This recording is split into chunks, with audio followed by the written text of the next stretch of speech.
just picked up the car from the cage builder. Looks really good, really good. He took a little bit extra time because his tube bender broke, so he had to get a new tube bender. That happens. I always like an excuse to buy new tools. So car is back. Cage looks really good. I have got a bunch of parts at home now that I'm ready to put on.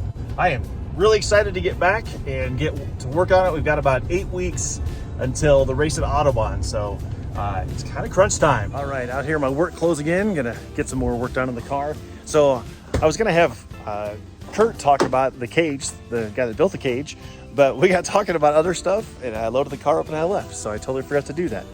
So I want to take a look around and see what he built. I painted a few things on the cage, just like towards the bottom for some rust. I probably will paint the cage. Not sure if I'll go white or yellow. Not sure on that yet, but these are some of the things that he's done. Definitely, if you do not know how to build a cage, which I do not know how to build a cage, make sure you have somebody build it that knows what they're doing. But yeah, looks real good. Also for the cage, if you haven't downloaded it, download How Not to Fail Tech. So that's what my cage builder uses. He had it printed off. Make sure you comply with all of those rules, because I guess that's the biggest thing that's going to trip you up when you go through tech inspection. How Not to Fail Tech. All right, so if you have OCD, don't look at my tool organization. But we took out the radiator. I've got a new one here to put in, so that is going in. The old one didn't leak, but it did seem to be clogged up a little bit. I mean, the car's in 97, so it's had some miles on it. So why not put in a new radiator while it's sitting here, as opposed to something happening on race day. And then we are also gonna have an oil cooler and a transmission cooler in the front here. And making progress with the radiators in there, condensers out of the way, have a transmission cooler and an oil cooler and those lines. So I know someone's gonna give me some shit because I just have those on there and they're gonna be like, use the AN fittings, they're so much better. They are, and I probably would if it wasn't a build for lemons. You know, we don't plan on running this thing at 10 tenths all the time, so I think it'll be fine for what we're doing. But new radiator, oil cooler, transmission cooler, got the sensor in there, got I'll show you the switch on the inside.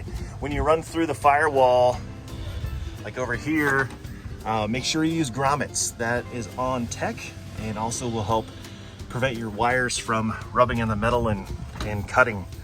So have some cleanup to do. Still have to do the fire suppression up here.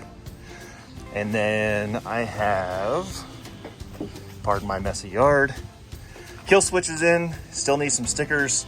Did get the detachable steering wheel connected today, and then still have some more work to do. Just working on the seat and getting some of the seatbelt stuff ready to go in, but then getting some work done. And then got the wheels off because they are going to get new tires tomorrow. Actually, I got a friend of mine that has a tire machine, so we are taking those two plus that set of other tires, and we're going to put these Hancooks on there for race day. We're going to have 6 race tires, so basically the 4, which should last, but if something happens, we got a couple of backups. And then after I do the fire suppression next, put some stuff back together in here, and then we are on to brakes, tie rod ends, some suspension work, make sure that stuff is all dialed in. But right now it's June 30th, so we have about 6 weeks to go.